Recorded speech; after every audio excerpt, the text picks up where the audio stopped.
당장 내 눈앞에서 사라져! 라며 소리치는 독고탁. 무슨 일이 있는 걸까요? 오늘의 이야기 시작합니다. 시작 전에 구독, 좋아요 한 번씩만 눌러주시면 큰 힘이 됩니다. 독고세리와 오범수의 삶은 한순간에 나락으로 떨어지고 있었어요. 숨막히는 폭풍이 몰아치듯 신라주조의 주가는 곤두박질 쳤고 독고탁은 그야말로 빈털터리가 되고 말았어요. 그의 눈빛에는 절망과 분노가 뒤섞여 있었고 장미애는 어찌할 바를 몰라 독고탁의 눈치만 살피고 있었죠. 독고탁은 딸 독고세리에게 내가 오범수랑 엮이지만 않았어도 이 사달이 나지 않았을 거 아니야? 맹렬하게 화를 냈어요. 독고세리는 고개를 들 수 없었고 오범수는 독고세리의 손을 잡으며 회장님, 세리 탓이 아닙니다. 모두 제 탓이니 저에게만 벌을 주십시오. 라고 말했어요. 하지만 독고탁의 귀에는 아무것도 들리지 않았어요. 독고탁은 결국 독고세리와 오범수를 향해 당장 내 눈앞에서 사라져! 라며 소리쳤고 장미애는 딸 독고세리가 안타까웠지만 독고탁의 기세에 눌려 아무 말도 하지 못했어요. 독고세리와 오범수는 갈 곳 없이 거리를 헤매게 되었죠. 나영은은 이 모든 상황을 비웃듯이 지켜보고 있었어요. 그녀는 독고세리와 오범수가 몰락하는 것을 보며 통쾌함을 느꼈지만 한편으로는 오한이를 향한 집착이 더욱 커지고 있었어요. 그녀는 오한이를 되찾기 위해서라면 어떤 비난도 감수할 준비가 되어 있었어요. 나영은은 변호사를 찾아가 오한이의 양육권 소송을 준비하며 오범수와 독고세리를 비난하는 증거들을 하나둘씩 모으기 시작했어요. 그녀는 오범수가 미국에서 오한이를 양육하며 겪었던 어려움들을 과장하고 왜곡하여 재판에 유리한 증거로 만들려고 했어요. 나영은의 마음속에는 오직 오한이를 되찾아야 한다는 생각뿐이었고 그 외에 다른 감정은 존재하지 않는 듯 보였어요. 그때 마광숙과 한동석이 독고세리와 오범수에게 손을 내밀었어요. 마광숙은 독고세리가 처한 상황이 안타까웠고 그녀의 쾌활하고 대인배적인 성격은 독고세리를 외면할 수 없게 만들었어요. 마광숙은 독고세리에게 이렇게 말했어요.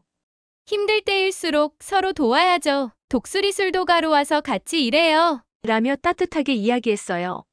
한동석은 처음에는 망설였어요. 그는 아름답지 못한 것을 혐오하는 성격이었고 독고세리와 오범수의 상황은 그에게 불편함을 주었어요. 하지만 마광숙의 간절한 설득과 오범수가 독수리술도가의 장남인 오장수의 동생이라는 사실에 마음이 움직였어요. 한동석은 겉으로는 까칠하게 굴었지만 속으로는 마광숙의 말에 공감하고 있었죠. 그렇게 독고세리와 오범수 그리고 오한이는 독수리술도가로 오게 되었어요. 오랜만에 돌아온 독수리술도가에서 오범수는 형제인 오천수, 오흥수, 오강수와 제외했어요. 오천수는 무표정했지만 오범수가 돌아온 것을 내심 반기는 듯 보였고 오흥수는 특유의 허풍과 너스레로 분위기를 밝게 만들려 애썼어요. 오강수는 맏형에 대한 무한한 존경심을 가지고 있었기에 오범수를 진심으로 반겼어요. 하지만 술도가의 상황은 좋지 않았어요. 오장수가 죽고 난 뒤 술도가의 운영은 더욱 어려워진 상태였고 독고탁의 신라주조에 밀려 고전을 면치 못하고 있었어요. 오범수는 다시 독수리술도가를 살리기 위해 온 힘을 다하겠다고 다짐했어요. 하지만 독고탁은 독수리술도가가 다시 일어서는 것을 가만두지 않았어요. 그는 신라주조의 회장이었던 과거의 권력을 이용하여 독수리술도가를 방해하기 시작했어요. 독고탁은 거래처에 압력을 넣어 독수리술도가의 술을 받지 못하게 만들었고 심지어는 독수리술도가의 전통 방식을 비난하는 허위 기사를 흘려 여론을 조작하려 했어요. 마광숙은 독고탁의 치졸한 행동에 분노하며 육두문자를 난사했지만 독고탁은 눈 하나 깜빡하지 않았어요. 마광숙은 독고탁을 찾아가 이렇게 말했어요. 당신 같은 족속은 평생 남 잘 되는 꼴 못 보지? 내가 당신 같은 인간 때문에 독수리술도가를 포기할 줄 알아? 라며 쏘아붙였지만 독고탁은 그녀의 말을 비웃기만 했어요. 한편 법정 싸움은 더욱 치열해졌어요. 나영은은 온갖 거짓말과 왜곡된 증거를 제출하며 오범수와 독고세리를 몰아붙였어요. 그녀는 오범수가 오한이를 학대했다고 주장했고 독고세리가 단순히 오한이를 이용하려 한다고 거짓말했어요. 법정에서는 나영은의 일방적인 주장만이 울려 퍼졌고 오범수와 독고세리는 제대로 반박할 기회조차 얻지 못하는 듯했어요. 재판은 나영은에게 유리하게 흘러가는 듯 보였고 독고세리는 불안감에 밤잠을 설치며 오한이를 끌어안고 울었어요. 오범수 역시 초조함을 감추지 못했지만 독고세리와 오한이 앞에서만큼은 굳건한 모습을 보이려 애썼어요. 재판 당일 법정은 그야말로 숨막히는 긴장감으로 가득했어요. 나영은은 승리를 확신하는 듯 입가에 미소를 띠고 있었고 그 옆에 선 그녀의 변호사는 자신감 넘치는 표정으로 마지막 변론을 시작했어요. 그는 오범수가 미국에서 오한이를 양육하며 얼마나 무책임했고 경제적으로 불안정했는지를 강조했어요. 또한 나영은이 오한이의 친모로서 아이를 향한 본능적인 사랑과 권리를 가지고 있음을 역설하며 독고세리가 단순히 외부인에 불과하다고 주장했어요. 나영은의 변호사는 그녀가 겪었던 산후 우울증과 타지 생활의 어려움을 최대한 부각하며 이제라도 친모의 품에서 아이가 자라야 한다고 목소리를 높였어요. 독고세리의 변호사 역시 최선을 다했지만 나영은 측의 공격적인 주장에 밀리는 듯 보였어요. 그는 독고세리가 오한이를 얼마나 깊이 사랑하고 진심으로 보살펴왔는지를 설명하며 아이의 정서적 안정과 행복이 얼마나 중요한지를 강조했어요. 독고세리는 오한이를 돌보며 겪었던 소소한 일들, 아이의 첫걸음마, 첫 단어 함께 웃고 울었던 시간들을 떠올리며 눈물을 글썽였어요.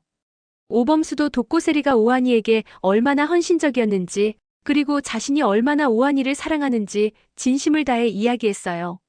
하지만 나영은의 강력하고 감정적인 주장에 두 사람의 진심은 법정 안에서 제대로 전달되지 못하는 듯한 답답함이 감돌았어요. 판사는 양측의 변론을 경청하며 깊은 생각에 잠겼고 그의 표정은 좀처럼 읽을 수 없었기에 독고세리와 오범수의 초조함은 더욱 커져만 갔어요. 길고 긴 침묵이 흘렀어요. 법정의 모든 시선이 판사에게 집중되었고 숨소리조차 들리지 않는 정적 속에서 판사는 천천히 판결문을 읽기 시작했어요. 본 법원은 나영은 씨의 양육권 주장을 기각합니다. 나영은의 얼굴에서 핏기가 가셨어요. 그녀는 믿을 수 없다는 듯 판사를 쳐다봤고 입술을 깨물며 부들부들 떨었어요. 판사는 이어서 이렇게 말했어요.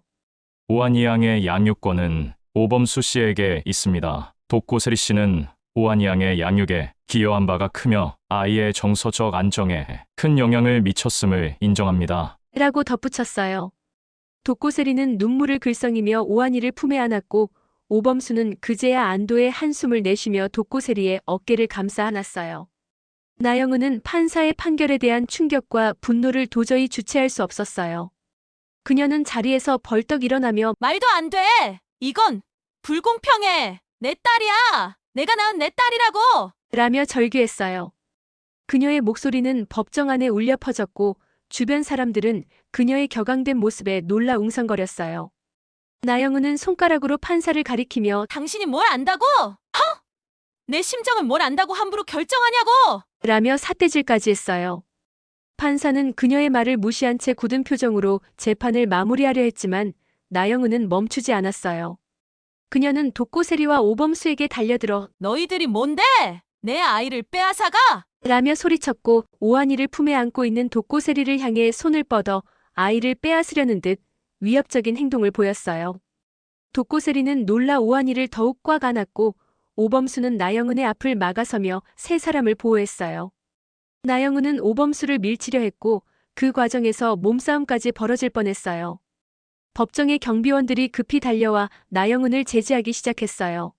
손 놔! 이거 놓으라고! 내 딸이야! 내가 낳았다고! 당신들 모두 죄인이야! 나영은은 경비원들의 팔을 뿌리치려 발버둥 쳤고 이성을 잃은 듯 소리를 질렀어요. 그녀의 얼굴은 분노와 좌절감으로 일그러져 있었고 눈에서는 이글거리는 광기가 느껴졌어요. 경비원들은 완강하게 그녀를 붙잡고 법정 밖으로 끌어내려 했어요. 나영은은 마지막까지 오한이를 향해 손을 뻗으며 한이야! 내가 엄마야 가지 마! 한이야! 라고 외쳤지만 그녀의 목소리는 점점 멀어져 갔고 결국 법정 밖으로 처절하게 끌려나갔어요.